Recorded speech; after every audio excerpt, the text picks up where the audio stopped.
Ayos nga. So sige po, tayong lahat ay nakatayo na naman, tayo manalangin po muna. At before I pray po, let us intercede na tanggapin natin yung word this night. Sige po, bago po ako mag-pray, usapin muna natin na sandali ang Panginoon na buksan ang ating puso. Hallelujah, thank you Jesus. Salamat po Panginoon sa gabing ito, purihin ka. Salamat sa matindi mong presensya Panginoon, sa aming awitan pa lang, hindi mo kami binibigo. Patuloy naming dulog Panginoon na hanggang sa oras na ito, patuloy kang mangusap sa amin. Hindi lamang po mangusap, kundi Lord, sabi nga ng iyong lingkod, isa lang na salita ang aming tanggapin at magkaroon ng revelasyon. Panginoon, ito'y magiging kapangyarihan sa buhay namin bilang naglilingkod. Salamat po. Tago mo lamang po ako sa iyong likuran, under ng iyong kapangyarihan. Hayaan mo ang iyong Santong Espiritu ang mangusap sa amin. Buksan mo ang aming pandinig sa oras na to. Hayaan mo anong sinasabi ng Santong Espiritu sa amin, ang siya naming marinig. At Lord, ito'y aming tanggapin sa oras na ito. Salamat po ng marami, pinupuri ka namin, dinadakila at sa iyong mataas na pasasalamat sa pangalan ng aming Panginoong Hesus. Amen, amen. Sige po, bago tayo mo po, pakibati ng yung mga katabi na magandang gabi at sabi mo, pinagpala ka na ng Panginoon.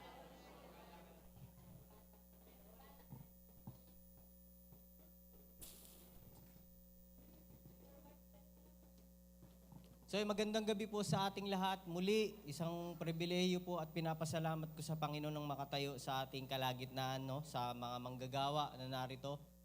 At salamat din po sa patuloy na pagtitiwala sa atin ng ating mahal na pastor, na bagamat wala po sila, ay meron namang pong talagang kumbaga, hahalili sa kanila. Kaya sabihin mo rin sa katabi mo, salamat. Kasi nagpapatuloy ka sa Panginoon. Alam niyo po, testimony pa lang at ang ating praise and worship pa lang kanina, sobrang grabe na yung ginagawa ni Lord. Amen? Sinong nakadama nun? Alam niyo po, ang sikreto lang, pag tayo ay nagsasama-sama, lagi nating buksan yung ating puso. Huwag tayong masanay na parang, ay, alam ko na mangyayari, ganito, ganyan yan, ganyan. Pag medyo bumigat na yung tugtog, yan na yun, eto na yun, tataas ko na. Hindi po. Pag tayo pupunta pa lang sa lugaring ito, lagi mo na lang sasabihin na meron kang inaasahan sa Diyos. At kung nahihirapan ka, pwede mo namang sabihin sa Panginoon na, Lord, pwede po bang maghangad pa ako ng higit? Sino yung gano'n, no? Alam nyo, kahit kailan, kung babasahin natin sa Bible, never na nabigo ang Diyos sa pag-meet o pagtugon sa dinidesire ng kanyang mga anak. Kaya nga yung ating mga patutuo, grabe, no? May nag-aral, may pumunta ng province, may kinatagpo yung kanyang long lost na mahal sa buhay. So ano pang hinihingi natin sa Diyos? Walang imposible sa Diyos. Sabi mo sa katabi mo, walang imposible sa Diyos. So mag-recap lang tayo ng konti, no? The last series na ating pong mga napakinggan is regarding sa ating assignment. So siguro naman po sa span of time na ating pakikinig ay marami tayong natutunan. Tanungin mo nga yung katabi mo, marami ka na bang natutunan? Malalaman natin yung ating life purpose ng higit pag nalalaman natin yung ating assignment. Ang ating assignment pala is discovery. Kaya kailangan, sabihin mo uli sa katabi mo, lagi kang dumalo.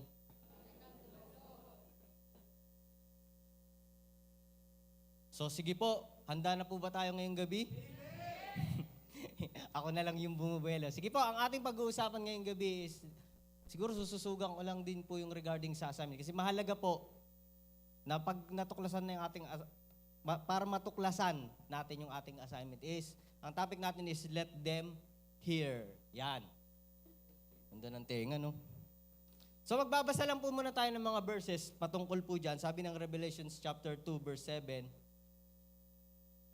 He who has an ear, let him hear and heed what the Spirit says to the churches.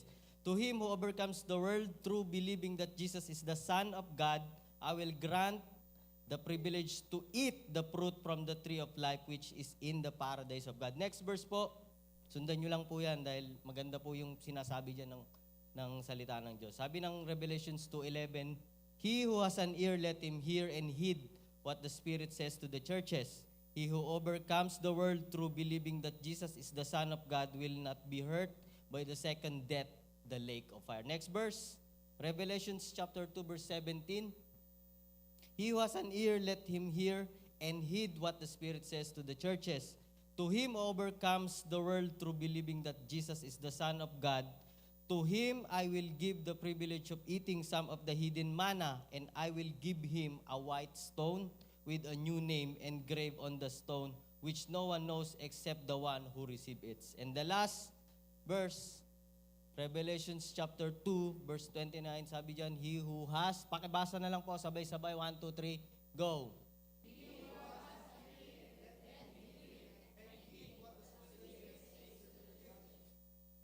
So yan, sa ating assignment po na discuss the last time, ano ko lang po, napakahalaga, sabi mo sa katabi yung nakikinig. Kasi sa panahon natin ngayon, marami lang ang taong nakakarinig, pero yung pakikinig ay wala. Amen po ba? Simpleng ano lang po, I believe na experience natin tong lahat. Nung mga panahong tayo ay nag-e-exam, no? May binibigay na instruction ng teacher, dahil madaling-madali ka at galing na galing ka sa sarili mo. O sige, sabi na lang natin, hindi nakagaling na galing. Ayaw mo talagang makinig, no? Hindi ka talaga nakikinig. Hindi mo nakuha yung instruction na ang gagawin lang pala ay simple. Ngayon, nagkanda, hirap-hirap ka, bumagsak ka sa exam dahil, ano po, hindi ka nakinig. Sabi mo sa katabi, hindi ka kasi nakinig. Marami tayong pwedeng ma-miss kapag hindi tayo nakikinig. At sa panahon naman natin ngayon, sobrang ugong o sobrang maingay po ang mga kaganapan na minsan, yung dapat pakikinggan natin, nami-miss out din natin. Kaya nga minsan, lagi na nababanggit yung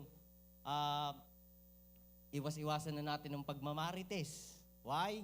Kasi yung dapat mapapakinggan mo that day, hindi mo na napakinggan kasi iba yung pinakikinggan mo o iba yung naririnig mo.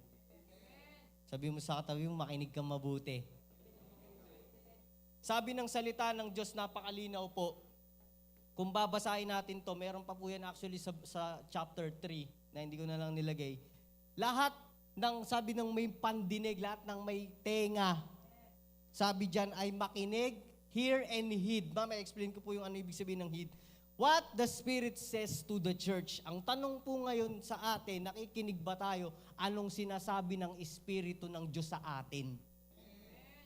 Alam niyo po, blessed ang ating iglesia kasi meron tayong mga pastor na talagang sobrang passionate magturo. Sobrang binigyan ng wisdom ng Panginoon na hindi mo matatawaran. Actually, pag nakikinig ako sa mga ibang preacher na mga iba ang kulay ng balat, sabi ko, yun din naman ang tinuturo ng pastor namin. Anong pong pinagkaiba? Yung paano tayo makinig. Sabi mo sa katabi mo, paano ka ba makinig? Nakasarado ba yung isang tenga? Amen? Kaya ulitin ko po, sinabi yung mga may pandinig o may mga may tenga. Sino may mga tenga? Praise God. Sa totoo lang po, bago tayo dumako ulit po, no? Isa sa mga mahirap na sitwasyon is pag nawalan tayo ng pandinig. Kasi major factor din yan sa senses. Pag hindi ka na makarinig, no? Sisigawan ka. Kasi hindi mo marinig, talagang sisigawan ka, hindi mo pa rin marinig. May mga maganda ka sanang maririnig, kaso nawalan ng function yung tenga mo, hindi mo marinig. Hindi mo malaman anong nagaganap sa paligid. At ang problema ng marami, may mga sinasabi o may sinasabi na ang Espiritu ng Diyos sa atin, kaso nga lang hindi natin pinakikinggan. So balik tayo dun sa sinabi ng talata, he who has an ear, let him hear and heed what the Spirit says to the church. Sa panahon natin ngayon, marami ang magaling makarinig. Yung tipong may pumutok lang, uy, ano yun? Alam mo kagad na may something na nangyari. Pero iba pag sinabing makikinig ka. Kasi pag pinakinggan mo, yun pala, may pumutok lang na lobo. Hindi naman pala nakakatakot. Amen? Ngayon, i-discuss natin, ano ba ang kaibahan ng pakikinig sa nakarinig? O narinig sa nakinig. Sabi dyan, pakibaba kuya. Yan. Listening describes an intentional activity. Sabi mo sa katabi mo, intentional. When you are listening, you are actively trying to hear something. Sabi doon, ulitin ko po when you are listening, you are actively trying to hear something. Meron kang gustong mapakinggan talaga kung nakikinig ka. Sabi naman dyan, in contrast, hearing is something that happens without any intentional effort. Kagaya ng banggit ko kanina, bigla lang may sumabog. Ayaw mo naman talaga pakinggan yan, pero narinig mo lang siya. At sabi dyan, you can hear something even when you don't want to hear it and don't try to hear it. Sa loob ng church, sana po hindi tayo yung ganito na mayroong mga hindi talaga intensyong makinig. Nakakarinig lang, pero hindi intensyong makinig. I believe, wala naman po sa atin nun. Amen po ba? Sabi mo sa katabi mo, hindi ikaw yun. Kaya nga tayo nandito kasi gusto nating makinig ng salita ng Diyos. Sige po, malakas na palakpak sa ating Panginoon. Yan. So naintindihan natin anong kaibahan ng pakikinig sa narinig sa nakinig. Amen?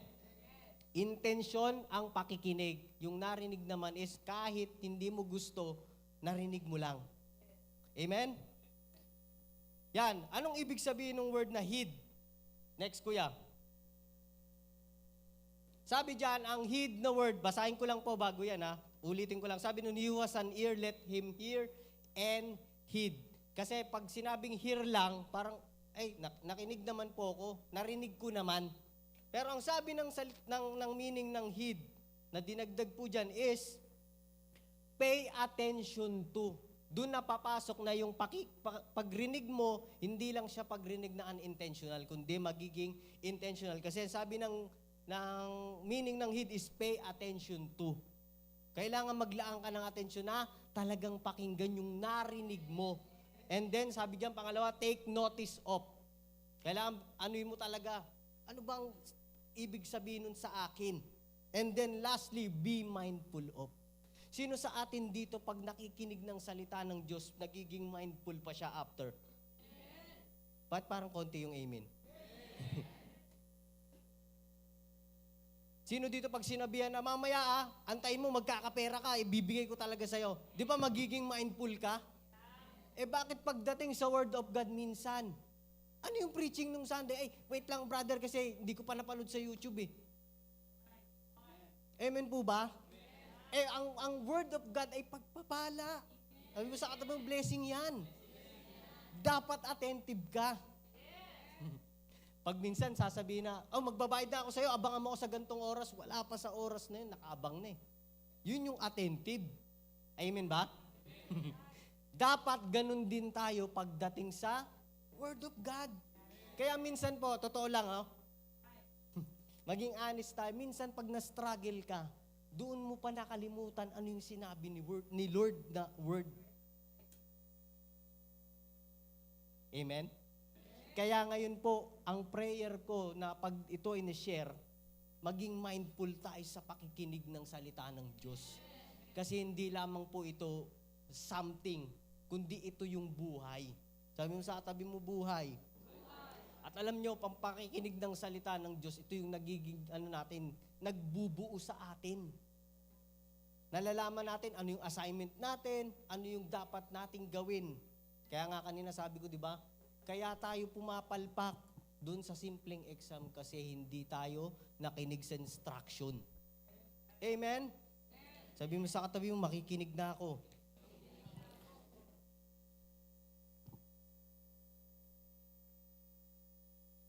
Kaya sa panahon pong ito, napakahalaga, uulitin ko yung sinabing ng talata na sino yung may pandinig, makinig at magbigay ng atensyon sa anong sinasabi ng Espiritu ng Diyos. Actually po, kung titignan natin yung ginagawa ng Panginoon sa atin ngayon, grabe na po talaga. Mula noon hanggang ngayon. Kasi kung hindi grabe yung ginawa ni Lord, wala na, hindi na tayo nagpatuloy. Tama po ba? Grabe yung biyaya ng Diyos. Ito lang po ang idadagdag natin. Ngayon kasing panahon pong ito, sabi ng salita ng Diyos ng Joel, pangako ng Diyos, ibubuhos niya yung matinding pagkilos niya, matinding espiritu. Nasabi doon, all ages pwede mag-function. Ang mga matanda makakita ng Panginoon, ang mga bata makakapanaginip. Ngayon, ang tanong po sa atin, no? Tayo ba'y nakikinig sa anong sinasabi ng Espiritu sa atin? Nagkakaroon ba tayo ng bibigay atensyon? Nagiging mindful pa tayo? Ito yung sinabi ni Lord sa akin, dapat ito yung gawin ko. Maganda yung kaninang mga patotoo, no? Na alam nila, dala-dala nila yung salita ng Diyos na pag may opportunity, ibahagi mo. Season out of season, sabi ng Biblia, preach the gospel. Kagaya nun, may mga sitwasyon, hindi lang pagpupunta ka ng probinsya, mangangamusta ka lang. Kapatid, Kristiyano ka na at ang number one bit-bit mo, yung tinanggap mo sa Panginoon at ibabahagi mo sa kanila. Amen? Ngayon po, pag-usapan naman natin, para magkaroon tayo ng linaw din, na sino po ba dapat yung mga pakinggan ko ngayon? Kasi ang dami po Andyan yung boses ng masama, dyan yung boses ng kapitbahay mo, yung boses ng kung sino-sinong malalapit sa'yo. Tama po ba? Andyan yung boses ng Facebook, andyan yung boses ng, social media. Amen?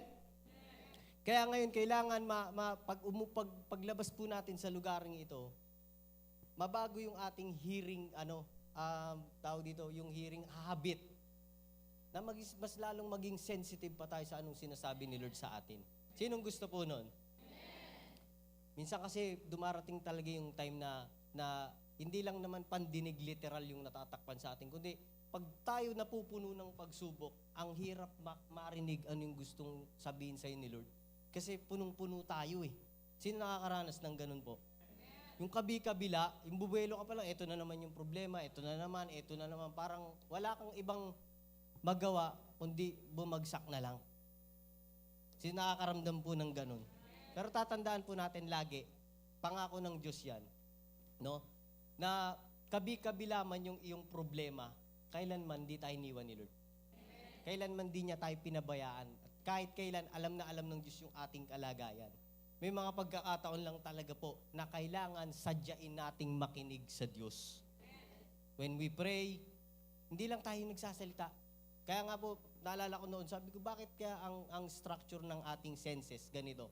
Dalawa yung ating mata, dalawa yung ating tenga, isa yung ating ilong, isa lang ang bibig.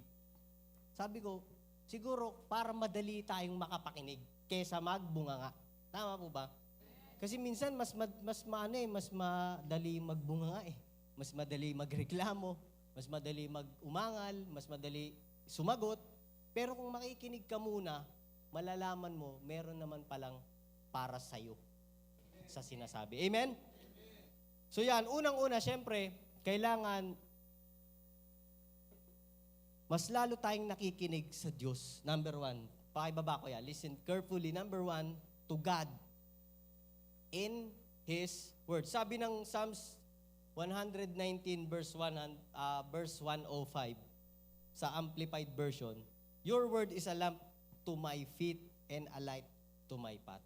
I believe marami tayong alam na verses pagpatungkol sa pakikinig patungkol sa salita ng Diyos. Kasi maraming pangako More than 3,000 ang sabi ng mga scholar na naitala na pangako sa atin. So kapag nakikinig tayo sa salita ng Diyos, siyempre ngayon po, huwag niyo po akong maliin ang pakikinig talaga sa Diyos ngayon is may tinatawag na audible voice at mostly ang pakikinig sa salita ng Diyos is pagbabasa ng Biblia. Siguro hindi ito madaling i-explain kasi minsan, madalas, pag nagbasa ka ng Biblia at naglaan ka ng time to devote, yan ang sabi ng Joshua 1:8 meditate on it day and night, di ba? Amen po ba? Magugulat ka na lang, nagbabasa ka lang pero may sumasagot. Amen po ba? Kaya kailangan natin, sabi ng binasa natin kanina, magkaroon tayo ng pandinig sa anong sinasabi ng Espiritu sa atin. Sabi mo sa katabi mo, makinig sa sinasabi ng Espiritu. Hindi na kung anong Espiritu kundi ng Espiritu ng Diyos. Malinaw tayo doon Baka kung ano-anong Espiritu na naririnig natin. So ulitin ko po, una, sa Panginoon, sa Kanyang salita. Kasi ang salita ng Diyos ay lamp to my feet and a light to my path. Kaya marami, sabi rin ng salita ng Diyos na tingin natin sa ating mga plano ay okay, pero pagdating sa dulo, distraction pala. Kaya babalik po tayo ulit na kung tayo may mga plano at mga gustong mangyari sa buhay, makinig tayo ano yung instruction sa atin ni Lord. Mga gustong mag-abroad, no? Gustong magtrabaho sa ganito, sa ganyan, may mga plano sa buhay na alam mo naman, sabi mo sa katabi mo, alam mo naman. Minsan kasi po, totoo lang aminin man natin at aminin talaga dapat natin. May mga plano tayo na alam nating lalabas. Pinaplano mo pa lang, kinukonvict ka na ni Lord. Sabi mo sa katabi mo, amen, amen din.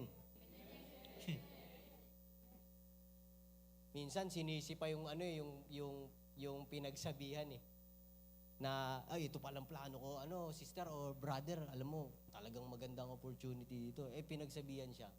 Ano mo muna bro, ganito, i-counsel mo muna pa. Kausapin mo muna ang ating pastor kasi sa tingin ko ganyan-ganyan. Tinuloy pa rin.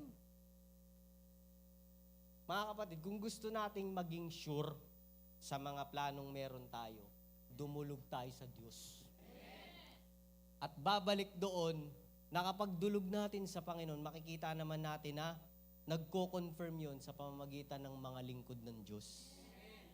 Makikita mo rin sa sitwasyon, ikaw naman, sipilit ka naman, ayun.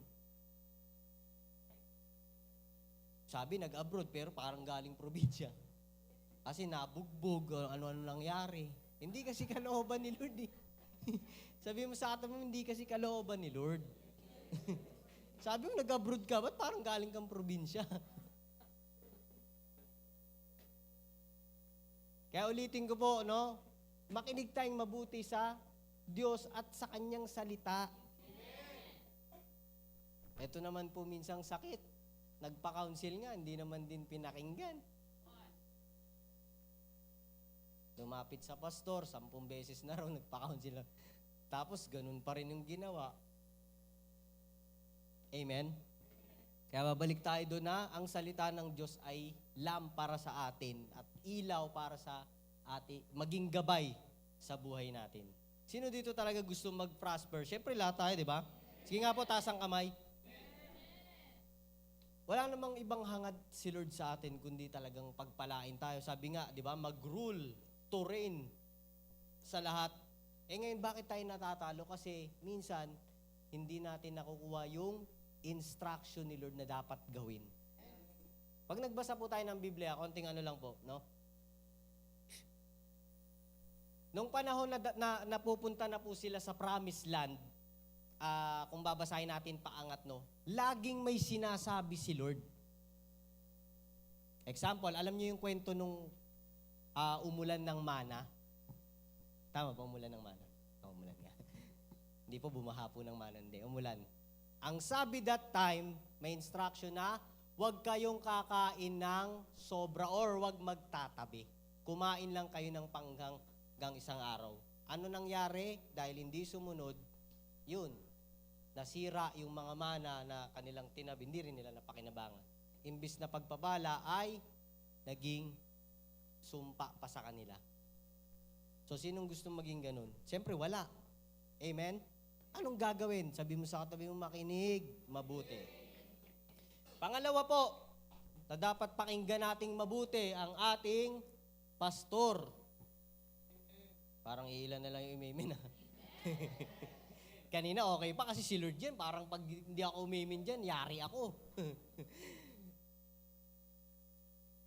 Sabi ng salita ng Diyos sa Jeremiah 3:15, King James Version, yan. And I will give you pastors according to mine heart, which shall feed you with knowledge and understanding. Doon pa lang sa knowledge and understanding, tingnan mo yung katabi mo. Yan. Iba, natawa no? Kaya minsan marami ang lack. Sabi ng Bible yan Why? Because there are lack of counsel. Kulang sa paghingi ng payo. Kaya I encourage everyone, lahat po tayo, mga manggagawa, taas nga ang kamay. Yan. Yung iba hindi. Okay lang. So bilang nakakarinig po ngayon, sino mga nakakarinig? Yon, yung mga nakikinig naman, taas ang kamay. Praise God. Bigyan po nating halaga ano yung sinasabi ng pastor natin. Kasi sabi ng Biblia, binigyan tayo ng pastor ayon sa puso niya. Na magpapakain sa atin ng knowledge at understanding. Lalong-lalo na po ngayong panahon, dagdag ko lang po ito, no? Ngayong panahon po, may tinatawag na spiritual warfare. At meron ding tinatawag na spiritual covering. Ulitin ko po merong spiritual warfare na ano po ba yung pastor? Merong laban sa spiritual realm o sa himpapawid. Hindi natin nakikita ang kalaban. Alam nyo naman po yan Sino nakakalam? Taas ang kamay. At yung spiritual covering po ay napakahalaga kasi marami pong mga pagkakataon, may mga ganito pong instances, hindi nakinig sa kanilang pastor, napahamak po. Sabi, ganito po pastor, magkakaroon po kami ng outing, sasabay na rin po namin ang baptism. Ganun ba? Pwede ba ano mo muna, i-risk it mo yan? Sige po, pero hindi niya pinakinggan, tuloy pa rin. Ayun, may napahamak. Kaya sabi mo sa katabi mo, importante, makinig kay pastor. Dagdag ko lang din, sinasabi madalas ni Pastor Len, mga kabataan, sinabi na po sa inyo na huwag kayong manliligaw muna. Mag-aral muna mabuti. Minsan, hindi nakinig kay pastor, mahal ko talaga siya. Ayun, nawala yung pagmamahal kay Lord. Nandun na sa Tapos yung minamahal niya, nilayo rin siya sa Panginoon. Tapos iniwan. Niligaw lang.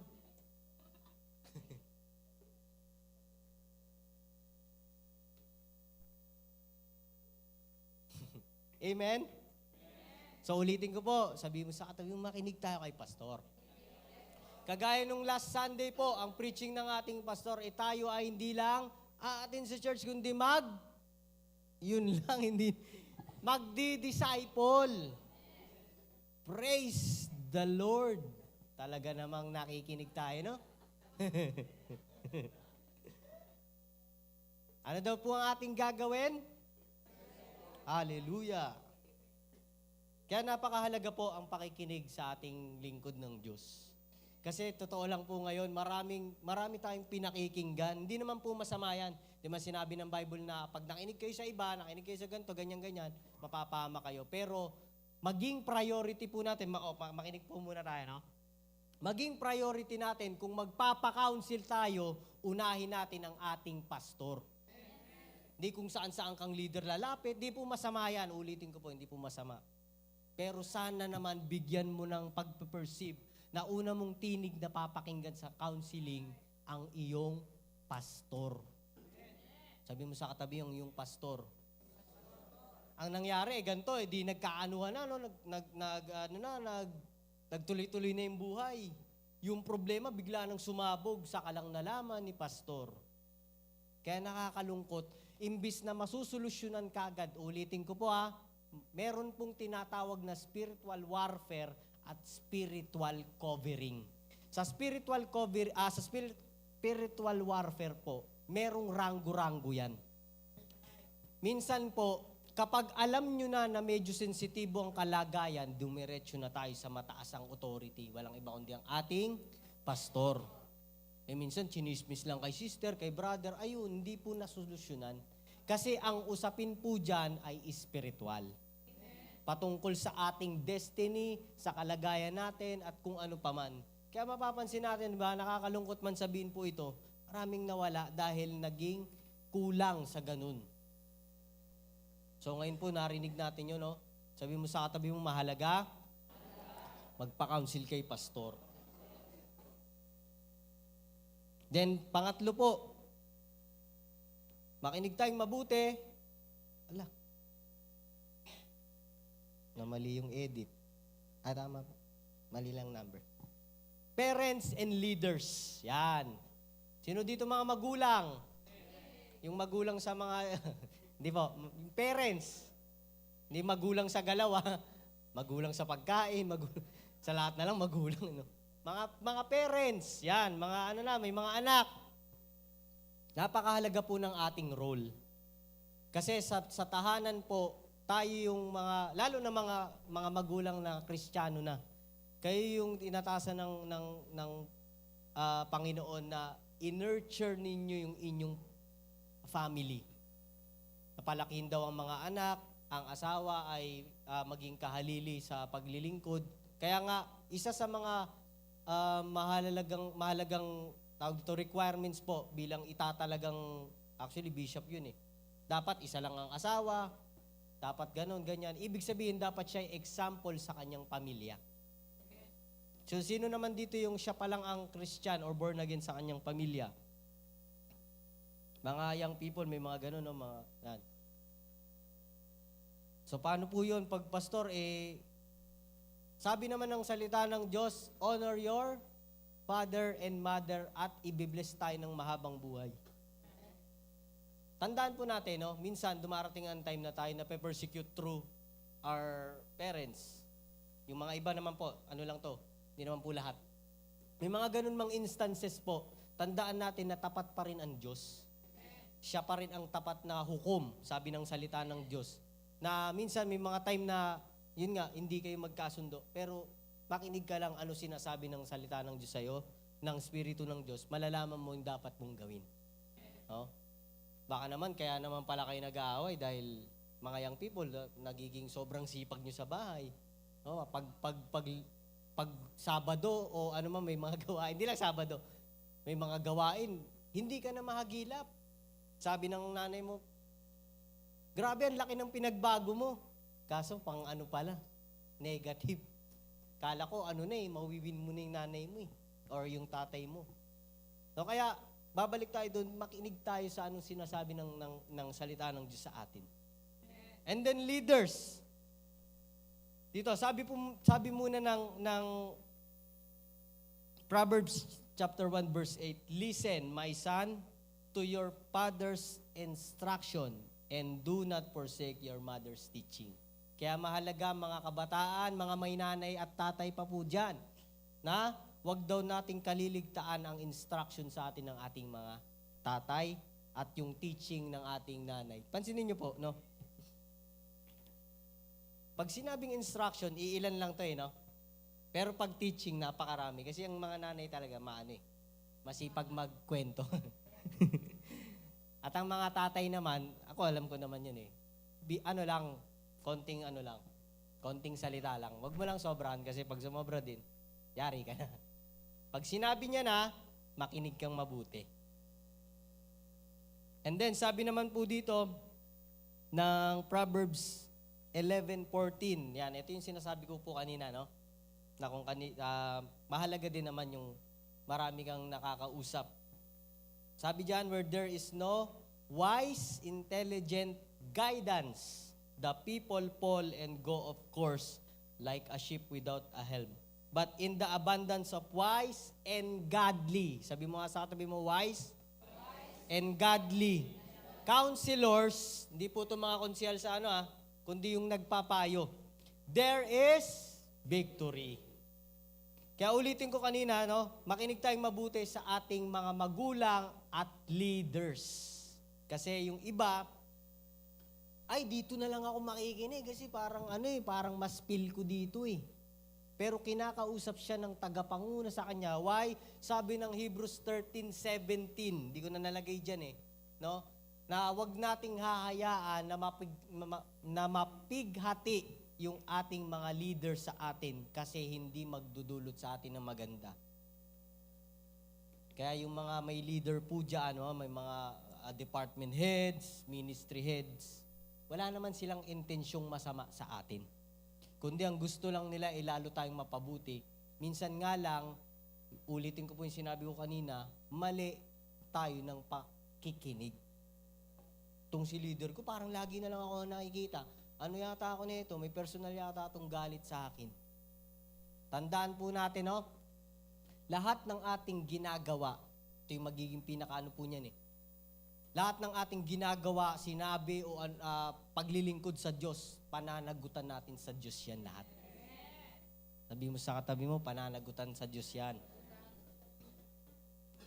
Kaya nga, John, babalik tayo dun sa kanina, na kapag wala tayong mga wise and godly counselors na nagpapayo sa atin, para daw tayong barko na walang helm o yung walang yung anong tawag dun sa bilog na ganun. Walang nagda-direct o nagda-drive. So kung saan mapupunta. Timon sa Tagalog. Where there is no wise and intelligent guidance. Kaya ulitin ko po, pag tayo nagkakaproblema, wag muna po kung kani-kanino tayo lumapit. Maigi mag-pray tayo muna. At kapag hindi mo pa naramdaman yung sagot, hindi ka pa parang panatag sa sagot, nakakaramdam ka pa rin ng something, kausapin mo si pastor. Huwag ka muna kani-kaninong lumapit. Huwag po nating isipin na parang ganito na, dami na kasing problema ni pastor. Hindi po. Kagalakan ni pastor na makitang nagtatagumpay tayo. Minsan mapapaisip na lang sa atin si pastor, bakit di ako kinakausap nito? Yung pala, nagke-create ka na ng something sa utak mo, na which is nagiging trap din ng kaaway para ikaw, hindi ka magkaroon ng, sabi doon, wise and intelligent guidance, at pangalawa, wise and godly counselors. Minsan, inaantay mo lang mangusap talaga ang nangungusap na sa iyo ang Panginoon, gusto mong i-confirm, hindi ka nakipag-usap sa pastor, sa iyong pastor, na tinalaga sa buhay mo. Ano nangyari? Yun, lalong nagkanda-wendang-wendang. Ayaw naman natin yun Amen? Kaya babalik tayo dun sa ating topic na sino mga may pandinig o may tenga, makinig at sabi dun, hear and heed. Take notice, be mindful. Pag nakinig naman tayo ng Word of God, be mindful. Pahalagahan natin ano yung ating napakinggan. Amen? Maraming gustong gawin sa atin si Lord, kaso nga lang minsan sarado yung ating pandinig. Siguro maraming dahilan. Problemado tayo, may mga suliranin tayo, iba yung ating nakikita. Kaya nga napakahalaga nung sinabi, ulitin natin sa verse let him hear and heed what the Spirit says. Kasi sa panahon ngayon po, magbukas ka lang ng Facebook, may magandang quote lang, parang, okay na to, ano na ako? Ito lang palang dapat kong gawin, maging positibo lang. Okay po yun. No?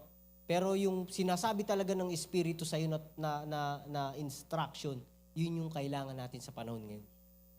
Why? Marami na pong nadadaya ngayon. Okay nang wag mag-devotion. Nandito naman na yung word sa puso natin Di ba mali?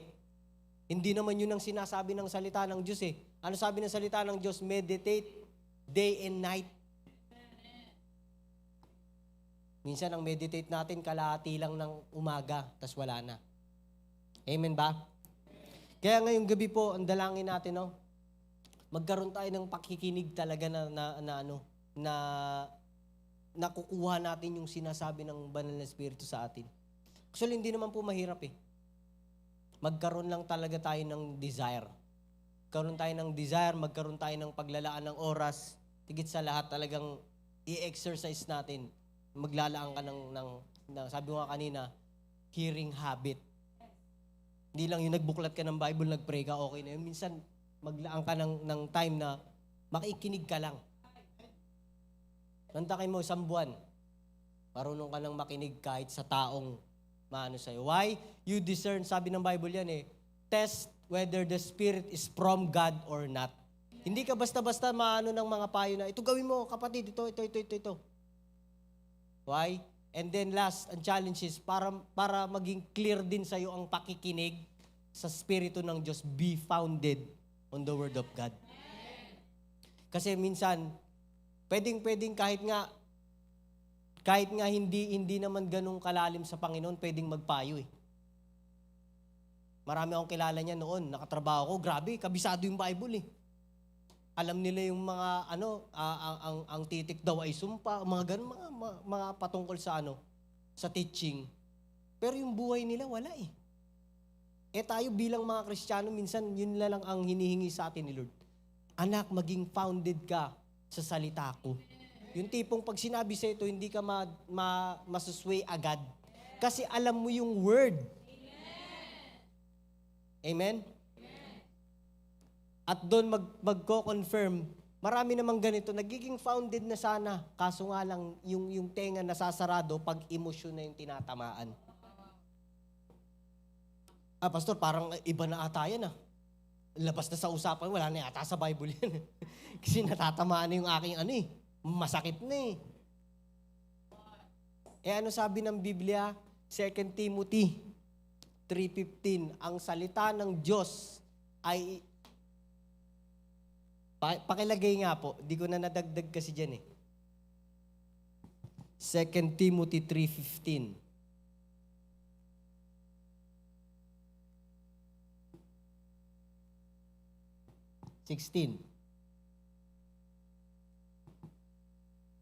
Makita. Yan. Pakibasa nga po. 1, 2, 3, go.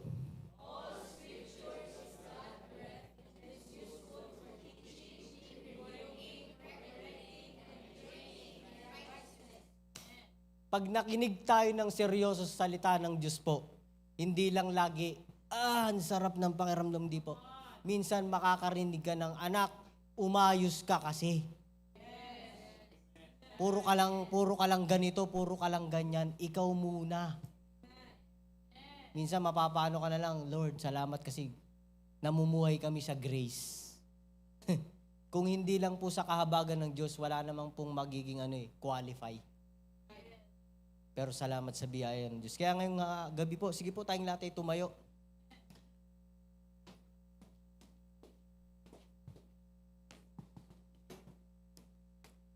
Dalangin natin ngayong gabi po, no?